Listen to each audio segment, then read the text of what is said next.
Assalamu alaikum, me your 5 class teacher. I hope you all are good, fine and safe at your home and learnt your diary on daily basis and do practice also in written form. Today we will discuss the diary of 2 days in 10 and 11 September 2021 and the days are Friday and Saturday.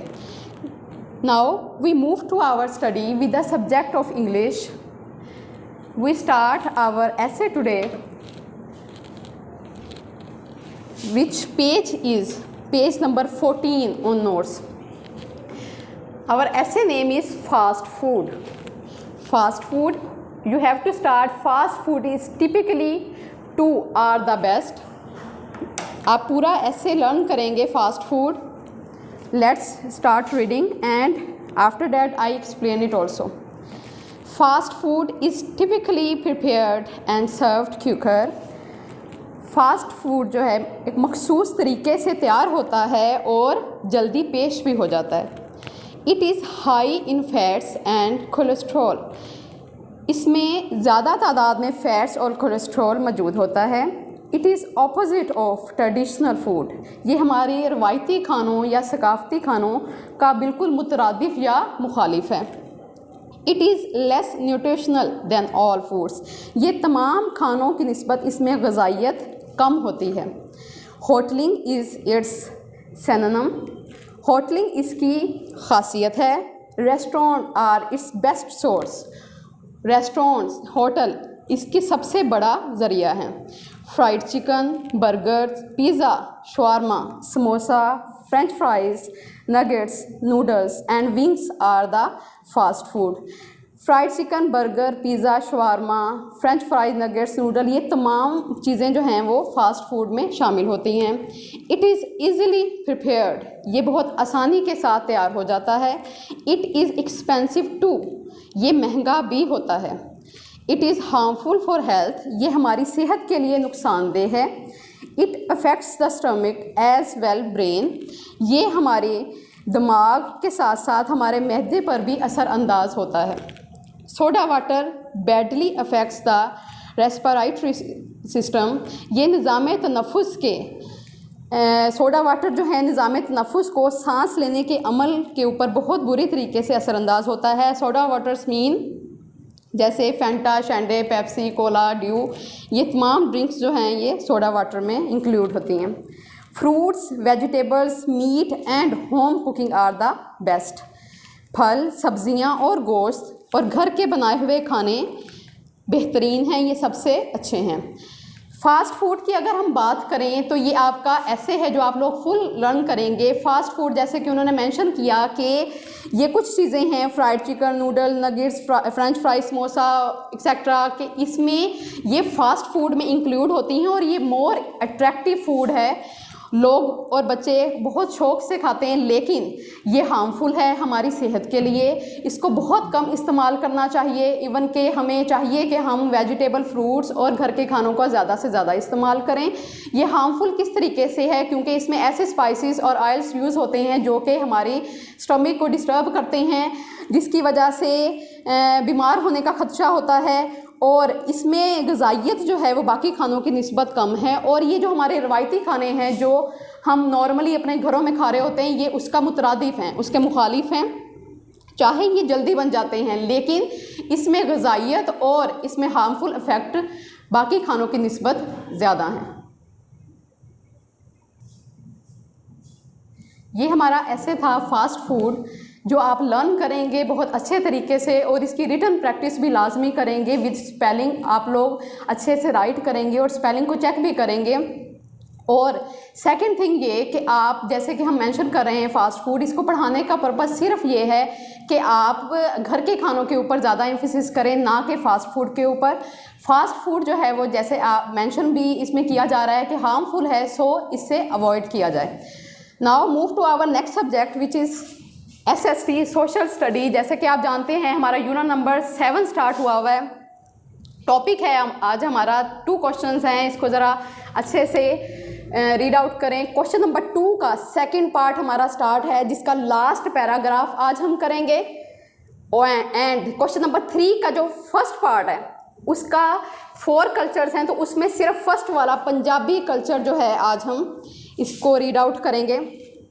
Last paragraph and question is the question number 2 second part is what is meant by cultural modernization in provinces. सकाफती सूबों में सकाफती जिद्दत से क्या मुराद है। Last paragraph आज हम करेंगे, हमारा क्वेश्चन ये कंप्लीट हो जाएगा और you have learned full question in one time, और रिटर्न प्रैक्टिस भी आप लाजमी करेंगे। Let's reading now. It is more convenient to live in a world where we have access to many material goods to make our lives more comfortable and more fun। ये बहुत ज़्यादा मौजू या मुनासिब है ऐसे दुनिया में रहना जहाँ हमारी ज़रूरियात का हर सामान मौजूद हो और हमारी ज़िंदगियों को आराम और आरामदेह और ज़्यादा पुरलुत्फ़ करने में ये बेहतरीन साबित हो। Modernization also help people who are oppressed in traditional society. जिद्दत जो है वो उन लोगों की मदद करती है जो रवायती सोसाइटी या रवायती माशरे से जुल्म का शिकार हैं। Modernization allow women to have more opportunities. जिद्दत जो है वो औरतों को मौक़े भी फराहम करती है। It helps to liberate oppressed minority groups. ये नाबालिग कम उम्र लोगों की आज़ादी के ऊपर भी उनको मदद करती है और उनकी आज़ादी पर भी ख़ास कर गौर करती है। इस पूरे पैराग्राफ में जैसे कि मेंशन किया हुआ है, सबसे पहले टू लाइन्स में मेंशन किया है कि इट इज़ मोर कन्वीनियंट।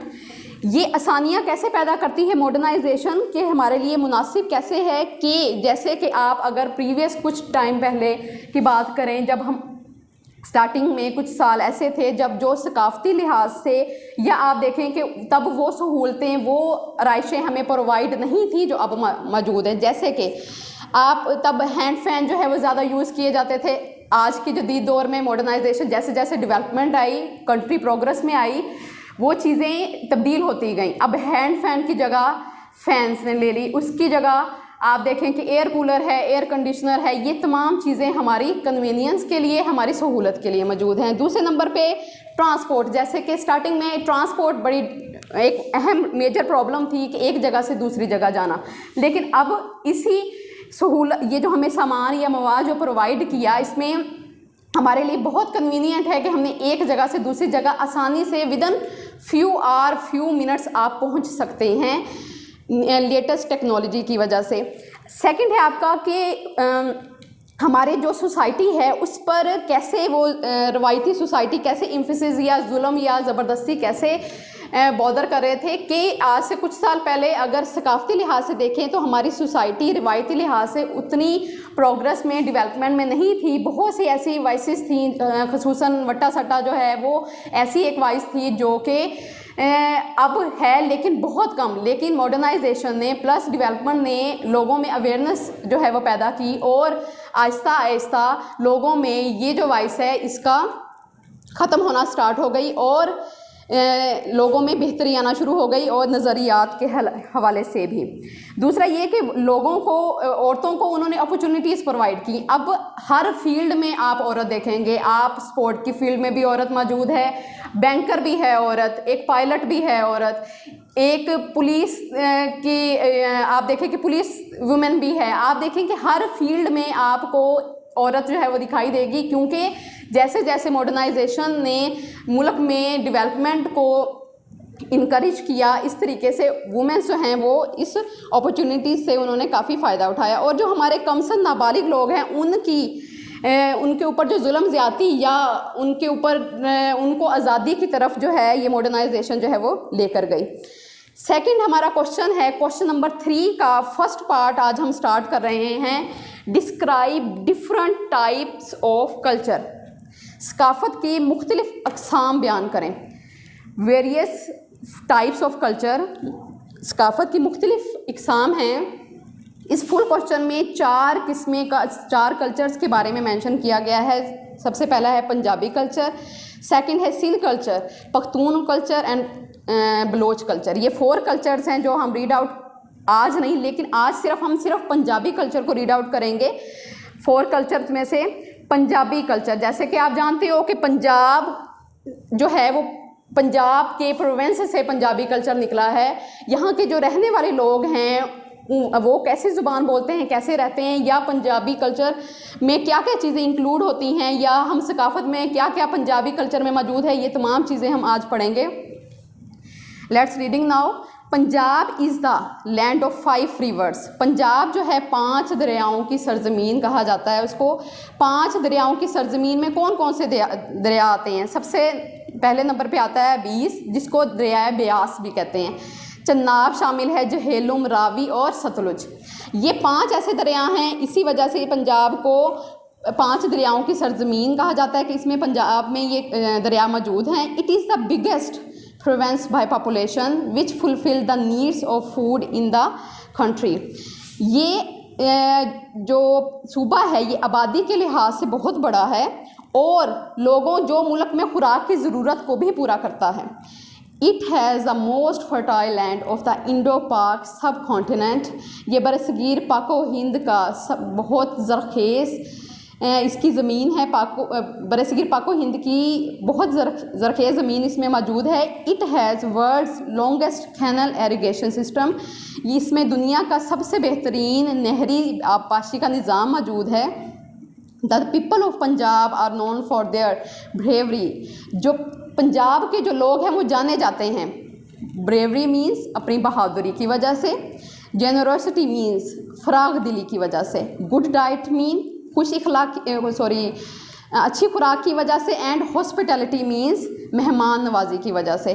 मतलब ये 4 खूबियाँ हैं जो पंजाब के लोगों में मौजूद हैं कि वो बहादुर भी हैं, वो फराग दिल भी हैं, उनकी खुराक भी अच्छी है और वो मेहमान नवाज भी हैं। The language of Punjab is Punjabi. Punjab के लोगों की जो ज़ुबान है वो पंजाबी है, but Urdu is also spoken. लेकिन उर्दू भी पंजाब में बोली जाती है। Punjab is also called the land of cents, means के पंजाब की ज़मीन को औलिया की, पीरों फ़कीरों की ज़मीन भी कहा जाता है। तो ये आपका SST का क्वेश्चन है। पंजाबी कल्चर को आप लर्न करेंगे विद रिटन प्रैक्टिस। ये क्वेश्चन नंबर 2 का जो सेकंड पार्ट है उसका last paragraph plus question number 3 के फर्स्ट पार्ट का फर्स्ट पैराग्राफ आप लोग लर्न करेंगे बहुत अच्छे से। Let's move to our next subject जो कि OPD है। OPD जैसे कि आप जानते हैं हमारा पेज नंबर 2 स्टार्ट हुआ है। आज हम इसके 8 to 15 वर्ड जो है वो रीड आउट करेंगे और आप प्रीवियस जो वर्ड्स हैं उसको भी लाजमी रिकॉल साथ साथ करते जाएंगे। नंबर 8 शिन, पिंडली का अगला हिस्सा। 9 टो, पैर का अंगूठा। 10 वेन्स आर्टरीज, वरीद वो रगें जो दिल में गंदा खून ले जाती हैं। आर्टरीज मीन शरेयान, वो रगें जो दिल से साफ खून लाती हैं। B the limbs arm and hand, अज़ा बायां और हाथ। 11 अपर आर्म बाजू। 12 एल्बो कोहनी। 13 फिंगर उंगलियां। 14 फिंगर नेल्स उंगलियों के नाखून। 15 फोर आर्म कोहनी से पहुँचे तक का हिस्सा। ये 15 वर्ड्स हैं जो आप लोग लर्न करेंगे। 1 to 15 आपने रिकॉल करने हैं, ना कि 8 to 15। अब हम अपने नेक्स्ट सब्जेक्ट की तरफ मूव करेंगे जो कि उर्दू है। उर्दू में प्रीवियस डेज में हमने कहानी को कंप्लीट किया है और आप उसको लर्न भी उम्मीद करती हूँ कि किया होगा और रिटन प्रैक्टिस भी की होगी। आज हम दोबारा सिंगापुर की सैर सबक के ऊपर वापस आए हैं और इसमें आज हम करेंगे इसके सीन जीम 1 ता 3। 1 से लेकर 3 तक आपने इसके सीन जीम जो है वो अच्छे से लर्न करने हैं। सवाल नंबर 1 है, सरेंडर चैम्बर किसे कहते हैं और मादाम तसाओ का अजायब घर कहाँ वाक़या है? जैसे कि आपने रीडिंग भी की है और हमारी बाकायदा इसके ऊपर डिस्कशन भी हुई है जो जो उस रीडिंग में हाईलाइट पॉइंट्स थे। सरेंडर सेंटोजा जजीरा है वहाँ पर सिंगापुर में, एक सेंटोसा जजीरे पर एक अजायब घर है जिसे सरेंडर चैम्बर कहते हैं। मतलब सेंटोसा जजीरे के ऊपर एक अजायब घर है जिसे सरेंडर चैम्बर कहते हैं और मादाम तसाओ का अजायब घर लंदन में वाक़या है। ये इसका जवाब है। सेंटोसा जजीरा सिंगापुर में वाक़या है। वहाँ एक अजायब घर है जिसमें मादाम तसाओ की तरह सिंगापुर के बादशाहों के मुजस्मे मोम से बनाए गए हैं। ये जो अजायब घर है, यहाँ पर जो मुजस्मे हैं वो इतने अच्छे बनाए जाते हैं कि असल का गुमान होता है। सवाल नंबर 2 है आपका, MRT किसे कहते हैं? MRT किसे कहते हैं? सिंगापुर की अंडरग्राउंड ट्रेन को, सिंगापुर में एक ट्रेन चलती है जो कि अंडरग्राउंड जो है वो मूव करती है, उसको MRT कहा जाता है। और MRT का क्या मतलब है? MRT का मतलब आवाम को एक जगह से दूसरी जगह तेज़ी से ले जाना। नंबर 3 पे है, सिंगापुर जाने वाले सेंटोसा जजीरे पर क्यों जाते हैं? वजूहात नंबरवार तहरीर कीजिए। वजूहात हमने बतानी है कि क्या रीज़न है जो लोग सेंटोसा जजीरे पर जाना प्रेफर करते हैं। तो जवाब है इसका, सिंगापुर जाने वाले सेंटोसा जजीरे पर ज़रूर जाते हैं क्योंकि नंबर 1, वहाँ तफरी, खाने पीने और सैर के सामान हैं। नंबर 2, एक अजायब घर भी है जिसे सरेंडर चैम्बर कहते हैं।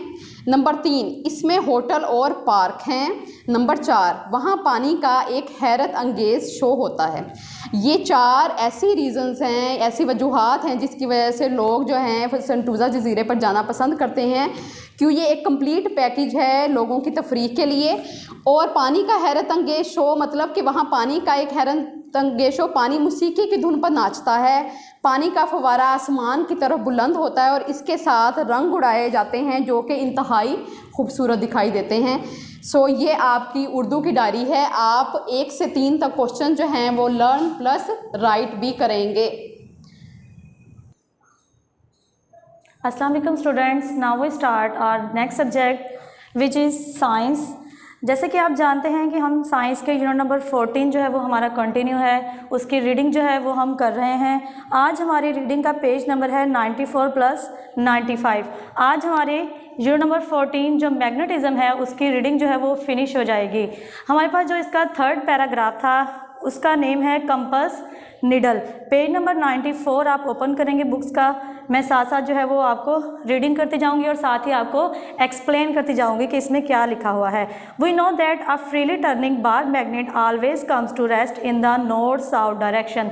जैसा कि आप जानते हैं कि जो भी बार मैग्नेट होता है फ्रीली टर्निंग वो हमेशा नॉर्थ साउथ डायरेक्शन में आके स्टॉप कर जाता है, रुक जाता है। By using this property the scientist have designed a device to locate the direction at any place.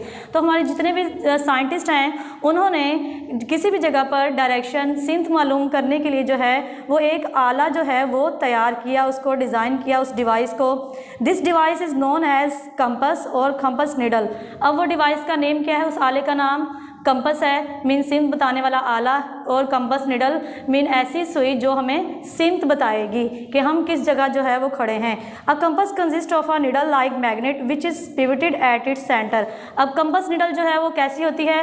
ये आपको डायग्राम के अंदर नज़र आ रही है कि ये निडल की टाइप सुई की तरह होती है, जैसे आपकी घड़ी की सुइयाँ होती हैं, और उसमें जो ये जो है निडल जो होती है वो मैग्नेट लाइक होती है, एक मकनातीस की तरह होती है, और ये सेंटर में मदार के अंदर इसको जो है वो फिक्स किया जाता है और वो इसके जो है वो अपने मदार के इर्द गिर्द ही फ्रीली जो है वो मूव करती रहती है। This needle can rotate freely and also comes to rest in the north south direction. कि जो निडल है ये भी फ्रीली मूव करेगी और नॉर्थ साउथ डायरेक्शन में आके रुक जाएगी। मीन जैसे आप अपनी सिम जो है वो चेंज करेंगे ये सुई जो है वो उसी तरफ जो है वो जहाँ जिस सिम में आप जाएंगे ये सुई उसी तरफ जो है वो मूव करती रहेगी। The needle is provided with the circular scale around it. अब इस निडल के इर्द गिर्द जो होता है वो एक पैमाना, गोलाई में पैमाना लगा होता है, मीन जिसके ऊपर जो है वो राइट होते हैं कि ये कितने डिग्री जो है वो आप नॉर्थ साउथ या ईस्ट वेस्ट की तरफ जो है वो आप मूव कर रहे हैं। इस डायग्राम में दिखाया हुआ है आपको, ठीक है। इसमें सर्कुलर स्केल है, उसके ऊपर जो है वो पैमाइश दी गई है। 4 direction south, north, east and west are indicated on the scale. अब इस पैमाने के ऊपर चारों डायरेक्शन, जो हमारी 4 डायरेक्शन है, नॉर्थ, साउथ, ईस्ट और वेस्ट, इसके ऊपर निशानदेही की जाती है। Some compasses also show the directions in between the east, west, north and south. अब कुछ कंपासेस ऐसी होती हैं कि उसकी निडल डायरेक्ट मीन एग्जैक्ट जो है वो नॉर्थ साउथ पर आकर नहीं रुकती, बल्कि वो नॉर्थ और साउथ के दरमियान होगी। वो हमें क्या बताएगी कि ये जो उसकी सिमत है कि मीन वो किस तरफ मूव कर रहा है, नॉर्थ और साउथ या नॉर्थ और वेस्ट के, शुमालन जनूबन जो है वो सुई जो है उसके सेंटर में आकर रुके कि मीन आप शुमालन जनूबन, थोड़ा सा आप शुमाल की तरफ और थोड़ा सा आप जनूब की तरफ जो है वो मूव कर रहे हैं, कि उसके सेंटर में है बिल्कुल। The north pole of a magnet needle of a compass painted red और ब्लू। अब इसका जो कुतब शुमाली होता है, जो मैग्नेट निडल जो हमारी है, जो सुई है कंपास निडल की, उसका जो शुमाली कुतब होता है उसको जो है वो पेंट, उसकी निशानदेही के लिए कि ये कुतब शुमाली है, उसको ब्लू या रेड कलर से जो है वो पेंट किया जाता है। The magnet needle is enclosed in a round case with glass top for the purpose of protection. अब आपकी जो कंपास निडल है सेम आपके वॉल क्लॉक या आपकी जो रिस्ट वॉच है उसकी तरह ही होती है। जैसे हमने उसकी निडल्स को जो है वो ख़राब होने से या उसकी हिफाजत के लिए उसके ऊपर जो है वो ग्लास की कवरिंग होती है, शीशा होता है, इसी तरह इस कंपास निडल के ऊपर भी जो है वो ग्लास का जो है वो कवरिंग होती है, ताकि ये जो है ये ख़राब होने से जो है वो बच जाए, इसकी प्रोटेक्शन के लिए बनाया जाता है। We can observe the movement of the needle through transparent glass top. और अब इसके ऊपर जो शीशा लगा होता है, जैसे आपके घर में वॉल क्लॉक के ऊपर शीशा लगा होता है, वो ट्रांसपेरेंट होता है, जिसके आप दोनों तरफ से जो है आप देख सकते हैं। तो निडल जैसे जैसे मूव करेगी, जैसे जैसे आपकी डायरेक्शन मूव करेगी, निडल मूव करेगी, और आप इजीली जो है वो उस ग्लास मिरर से जो है वो आप इजीली उस निडल को जो है वो देख सकते हैं और उसकी लोकेशन को भी देख सकते हैं। अब हमारे पास पेज 95 पे हमारा लास्ट जो है वो पैराग्राफ है, यूजेस ऑफ कंपास निडल। अब हमने पढ़ लिया कि कंपास निडल क्या है, उसका जो है वो किस तरह की होती है और वो किस लिए यूज़ करते हैं। अब हम उसके यूजेस पढ़ेंगे कि कहाँ कहाँ किस जगह पर किस फील्ड में इसका जो है वो इस्तेमाल हो रहा है। वो use a compass to locate the correct direction at any place. आप किसी भी जगह हो वहाँ आपने अपनी एग्जैक्ट के मेरी जो सही सिमत क्या है उसके लिए आप यूज़ करते हैं। Compasses are used on ships and planes to locate the direction. अब ये जो कंपासेस हैं सिंध बताने वाले आले हैं, जो शिप्स में, बहरी जहाज़ में आप समंदर में सफ़र कर रहे हैं तो उनके पास कंपासेस निडल होती हैं, प्रॉपर उनके पास जो है वो इसका जो है वो डिज़ाइन होता है, जिसके ज़रिए से आप समंदर में सफ़र करते हुए अपनी डायरेक्शन जो है वो देख सकते हैं। इसके अलावा आप हवाई जहाज़ में सफ़र कर रहे हैं स्काई में, तो वहाँ जो है वो पायलट जो होते हैं उसकी डायरेक्शन मालूम करने के लिए इसका इस्तेमाल करते हैं। Soldiers in the jungle use a compass to find their way. अब जितने भी सिपाही हैं या जितना वो जब जंगल में सफ़र कर रहे होते हैं तो वो अपनी डायरेक्शन के लिए अपने पास कंपास निडल मस्ट रखते हैं। Travellers and sailors have been using the compass needle to find their way since ancient times. के पुराने दौर में, के पुराने वक्तों में जो मुसाफिर होते थे, तब तो ये बसेस और ट्रेन्स नहीं होती थी, ना ही हवाई जहाज़ होते थे, तो वो काफ़िले की सूरत में जाते थे, उनके पास जो थे वो कंपास निडल होती थी। और इसके अलावा माहीगीर जो समंदर के अंदर जाते हैं मछलियाँ पकड़ने के लिए, वो भी अपने साथ कंपास निडल का इस्तेमाल करते थे, अपने पास रखते थे डायरेक्शन मालूम करने के लिए। As we know that a compass needle always stays in the north south direction, we can locate the west with the help of it. अब आपको पता है ये जो है हमें सब डायरेक्शंस बताएंगी और ये नॉर्थ वेस्ट पर, नॉर्थ और साउथ पर आकर जो है वो कंपास निडल रुकती है। इसके ज़रिए से जो है वो हम वेस्ट मीन अपने मगरब की पोजीशन भी जो है वो देख सकते हैं। क्यों देख सकते हैं? सिंस किबला इज़ डायरेक्टेड वेस्ट, क्योंकि जो हमारा जो किबला है वो किस तरफ है? वेस्ट की तरफ है, मगरिब की तरफ है। So compass needle is also use to determine the direction of किबला। इसलिए कंपास निडल जो है वो इस्तेमाल की जाती है कि अपने किबले की नमाज पढ़ने के लिए अपने किबला जो है वो अपना देखना होता है, तो कंपास निडल जो है वो आप इस्तेमाल करते हैं। अब किबला क्या है? किबला is the holy place for the Muslims and every Muslim directs his her face towards किबला टू से प्रेयर।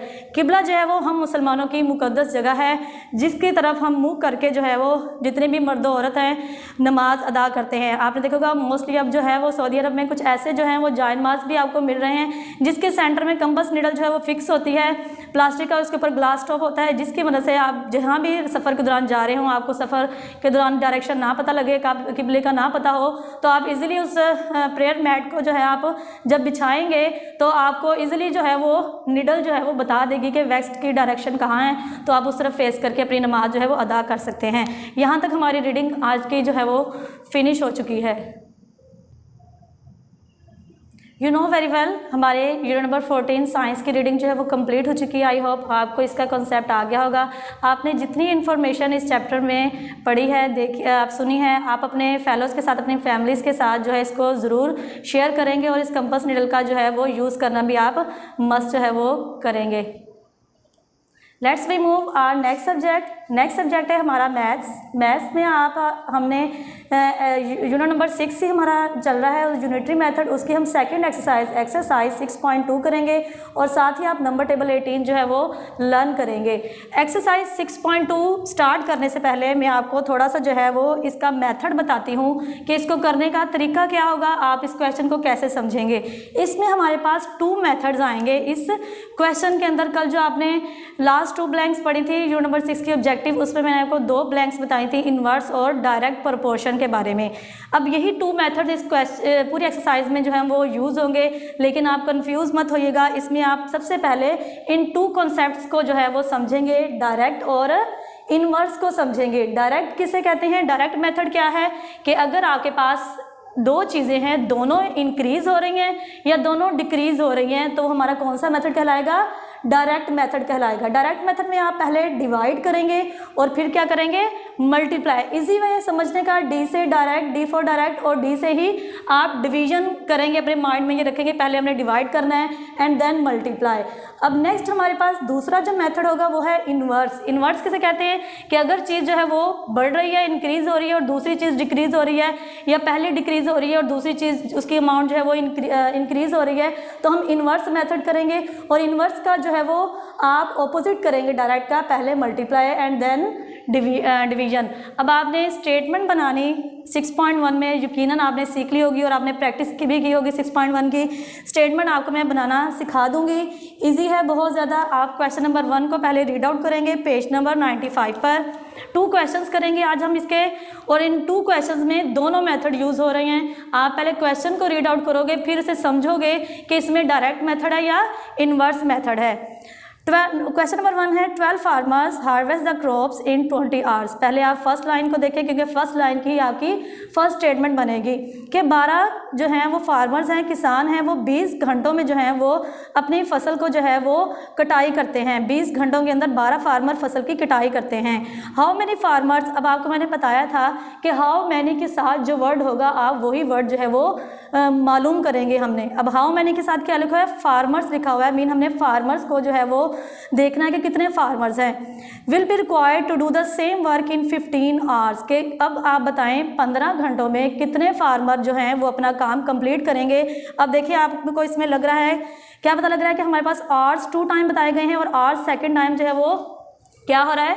आवर्स की वैल्यू जो है वो डिक्रीज़ हो रही है। इसको समझने से पहले कि ये इन्वर्स है या डायरेक्ट, आप रफ वक्त में जाएंगे, वहाँ आपने फार्मर और आवर्स के 2 जो है एब्रिविएशन राइट कर लेने हैं। सबसे पहले आपने जो हमें 2 वैल्यूज़ बताई गई हैं, आवर्स बताई गई हैं, पहले हमारे पास 20 आवर्स हैं और फिर 15 आवर्स हैं। इसके बाद आप फार्मर पे आ जाएंगे कि 12 फार्मर्स हैं और हमने मालूम क्या करने हैं? फार्मर्स ही मालूम करने हैं। अब इसमें आपने देखना है जो 2 वैल्यूज़ आपके पास बताई गई हैं, आपने एरो वहाँ से लगाना है, स्टार्ट करना है। देखिए हमारे पास वैल्यू क्या है, वो बढ़ रही है, तो हम एरो का साइन कहाँ लगाएंगे?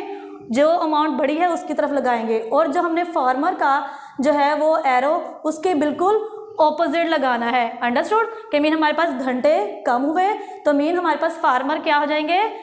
ज़्यादा हो जाएंगे। ज़्यादा फार्मर जो हैं वो हमारा जो काम है 15 घंटों में कम फार्मर कभी नहीं करेंगे, 12 फार्मर, बल्कि हमें ज़्यादा फार्मर जो रिक्वायर्ड होंगे। अब देखें आप एरो का साइन देखें, क्या दोनों एरो इक्वल हैं?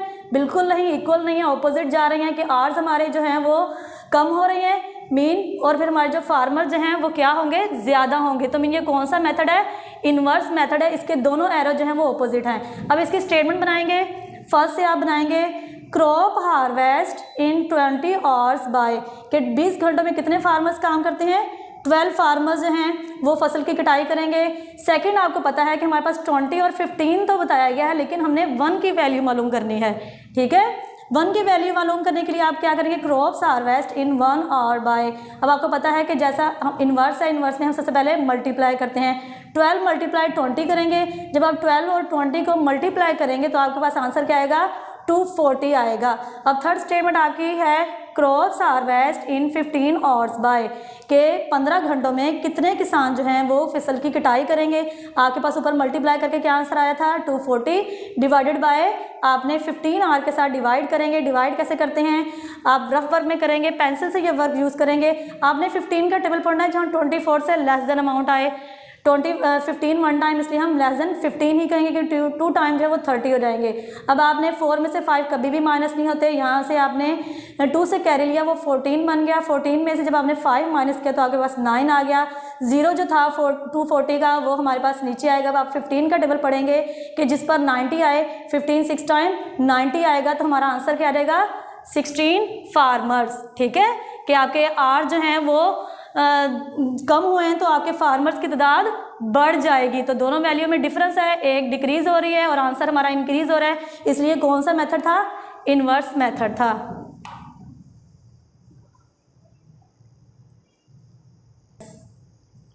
अब हमारा फर्स्ट क्वेश्चन कंप्लीट हो गया था। मैंने आपको बताया था इसमें 2 मेथड्स हैं। फर्स्ट हमने इन्वर्स कर लिया, अब हमारा है डायरेक्ट मेथड। डायरेक्ट मेथड का क्वेश्चन रीड करूंगी मैं आपको। द वेट ऑफ 56 बुक्स, के 56 किताबों का वज़न इज़ 8 kg, के 8 किलोग्राम है। kg किसकी एब्रिवेशन है, किलोग्राम की। जब भी आप किसी ठोस चीज़ की, सॉलिड चीज़ का जब आप वज़न करते हैं तो आप kg में यूज़ करते हैं, किलोग्राम में। Understood. What is the wait of 152 such books. अब बताएं ज़रा, जो आपने 56 बुक्स आपने जो थी उसका वज़न 8 kg किया था, अगर आपके पास अब बुक्स कितनी हो जाएं, 152 बुक्स आ जाएं तो उसका कितना वज़न होगा। अब आपको पता है कि अगर किताबें बढ़ेंगी तो उसका वज़न कम होगा या ज़्यादा होगा, ज़्यादा होगा। मीन दोनों वैल्यू बढ़ रही हैं। आप रफ वर्क में जाएंगे एज इट सेम जैसे हमने फर्स्ट क्वेश्चन में किया था, बुक्स और kg की आप हेडिंग देंगे। सबसे पहले आपके पास कौन सी 2 वैल्यूज़ हैं, बुक्स बताई गई हैं। हमने मालूम क्या करना है, kg मालूम करना है। तो आपने सबसे पहले बुक्स की जो है 2 अमाउंट जो हमें दी हुई है आपने राइट कर लेनी है, 56 152 और यहाँ फिर 8 kg, और वैल्यू जो है वो आपने क्वेश्चन मार्क डाल देना है कि हमने kg मालूम करने हैं। अब देखें अब आपकी बुक्स की वैल्यू क्या, और ये बुक्स कम हो रही हैं या बढ़ रही हैं। सबसे पहले आपने जो 2 वैल्यूज़ मालूम है आपने उसकी तरफ एरो लगाना है।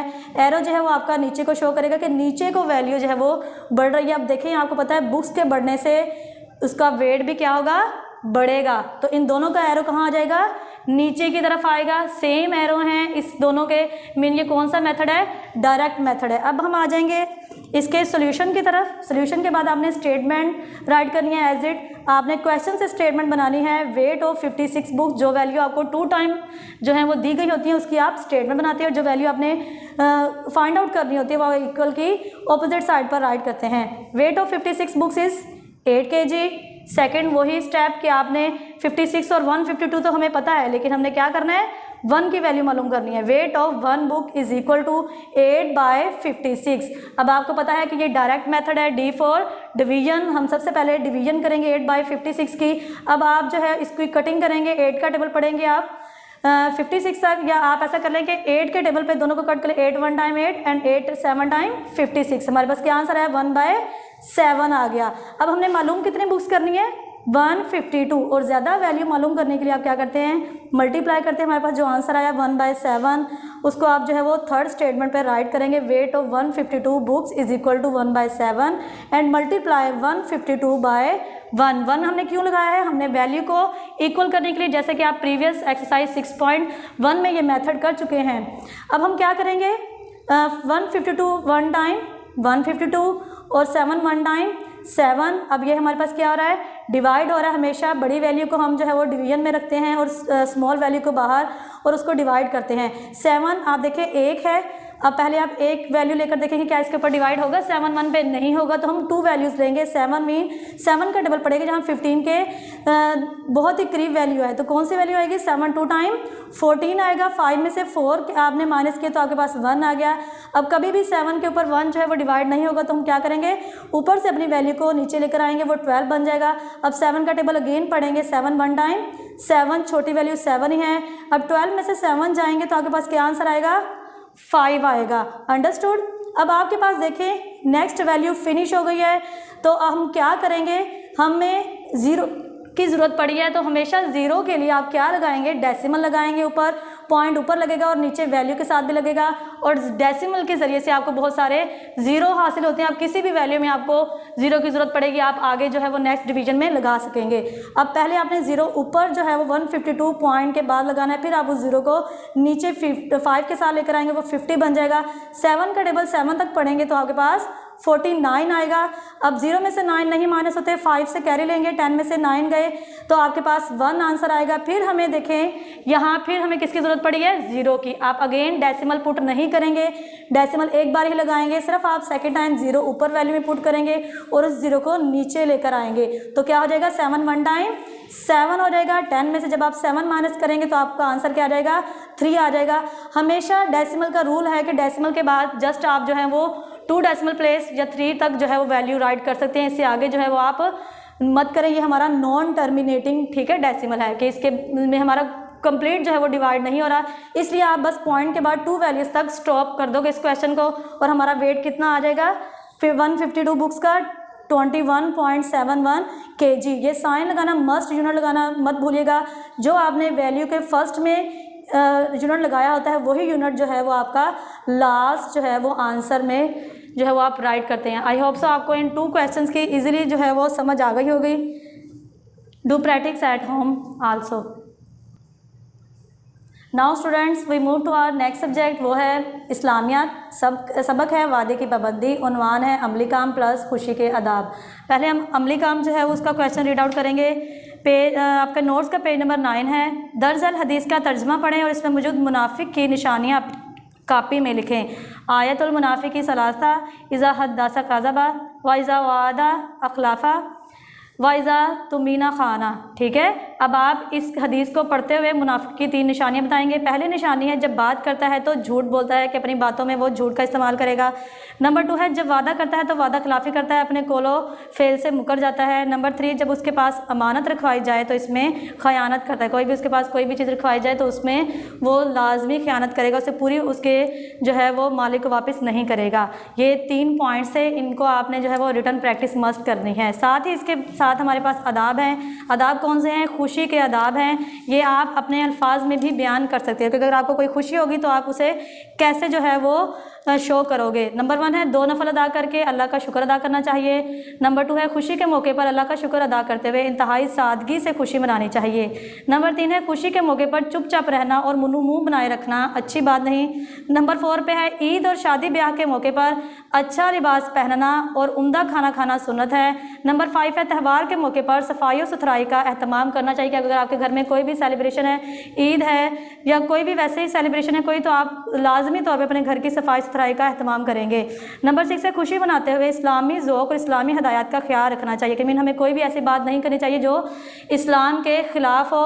नंबर 7 है अपनी खुशी में दूसरों को भी शरीक करना चाहिए कि अपने मोहल्लेदार, अपने हमसाए हो गए या आपके जो हैं वो रिलेटिव्स हैं, अपने दोस्त अहबाब को भी अपनी खुशी में लाजमी शरीक करें। ये 7 पॉइंट्स है खुशी के आदाब के, आपने इसको ओरल लर्न करना है और आप अपने अल्फाज में भी इसको बयान कर सकते हो।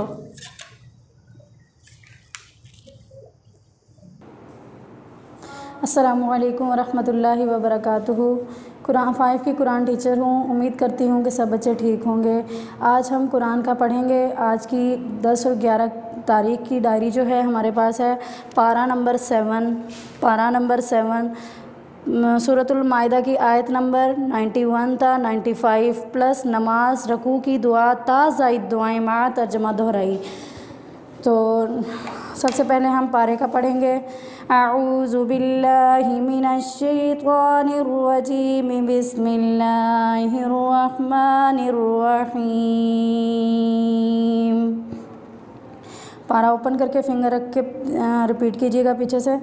इन्नमा युरीदुश शैतानु अन युक़िअ बैनकुमुल अदावत वल बग़ज़ाअ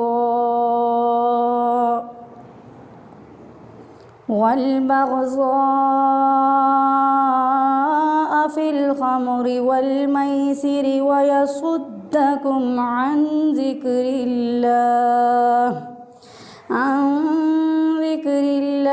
व अनिस सलाह फ़हल अंतुम मुंतहून। वातिउल्लाह वातिउर रसूल वहज़रू वइन तवल्लैतुम फ़अलमू अन्नमा अला रसूलिनल बलागुल मुबीन।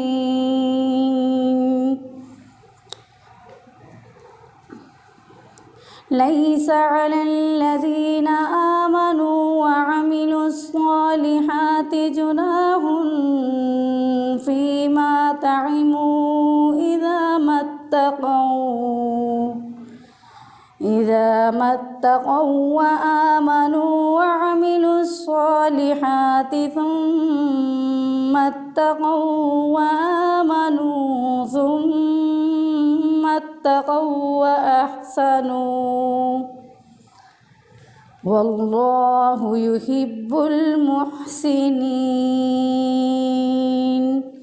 या अय्युहल्लज़ीना आमनू लयब्लुवन्नकुमुल्लाहु बिशैइन मिनस्सैदि तनालुहु अयदीकुम व रिमाहुकुम लियअलमल्लाहु मन यख़ाफुहु बिलग़ैब फ़मन इअतदा बअद ज़ालिक फ़लहु अज़ाबुन अलीम। या अय्युहल्लज़ीना आमनू ला तक़्तुलुस्सैद व अंतुम हुरुम वमन क़तलहु मिनकुम मुतअम्मिदन फ़जज़ाउम मिस्लु मा क़तल मिनन नअम यहकुमु बिही ज़वा अदलिम मिनकुम हदियन बालिग़ल कअबति औ कफ़ारतुन तआमु मसाकीन औ अदलु ज़ालिका सियामन लियज़ूक़ वबाल अम्रिहि वअफ़ल्लाहु अम्मा सलफ़ वमन आद फ़यंतक़िमुल्लाहु मिन्हु वल्लाहु अज़ीज़ुन ज़ुन्तिक़ाम। सदक़ल्लाहुल अज़ीम। औरल में जो हमने करना है वो है नमाज। सूरत इखलास तक हो चुकी। अब रकू की दुआ। रकू में 3 दफ़ा सुबहान रब्बिल अज़ीम पढ़ना है। रकू की दुआ सुबहान रब्बियल अज़ीम सुबहान रब्बियल अज़ीम सुबहान रब्बियल अज़ीम। सुबहाना पाक है रब्बियल अज़ीम बहुत अज़मत वाला मेरा रब। रकू की ज़ायद दुआएं हैं। 3 दुआएं हैं। पहली दुआ है सुबहानकल्लाहुम्मा रब्बना व बिहम्दिका अल्लाहुम्मा ग़फ़िरली। पाक है तू ए अल्लाह। सुबहानकल्लाहुम्मा पाक है तू ए अल्लाह। रब्बना ए हमारे रब। व बिहम्दिका और अपनी तारीफ़ के साथ अल्लाहुम्मा ग़फ़िरली ए अल्लाह मुझे बख्श दे। पाक है तू ए अल्लाह ए हमारे रब अपनी तारीफ़ के साथ ए अल्लाह मुझे बख्श दे। नंबर 2 सुब्बूहुन कुद्दूसुन रब्बुल मलाइकति वर्रूह। बहुत पाक सुब्बूहुन बहुत पाक कुद्दूसुन बहुत मुक़द्दस है। रब्बुल मलाइकति फ़रिश्तों का रब व रूह और रूह का रब। बहुत पाक बहुत मुक़द्दस है फ़रिश्तों और रूह का रब। आखिरी और तीसरी दुआ है थोड़ा मुश्किल है ध्यान से देखिएगा। सुबहान ज़िल जबरूति वल मलकूति वल किब्रियाइ वल अज़मा। सुबहाना पाक है ज़िल जबरूति बहुत जबर वल मलकूति और बहुत बड़ी मलकियत वाला वल किब्रियाई किबर बड़ाई को कहते हैं वल किब्रियाई और बड़ाई वल अज़मा और आज़मत वाला। पाक है बहुत जबर और बहुत बड़ी मलकियत वाला और बड़ाई और आज़मत वाला। इधर तक हमारा सबक था। अच्छी तरह से लर्न कीजिएगा। आखिर में अल्लाह से मेरी दुआ है कि अल्लाह पाक हम सबको 5 वक्त नमाज़ पढ़ने वाला बनाए। आमीन।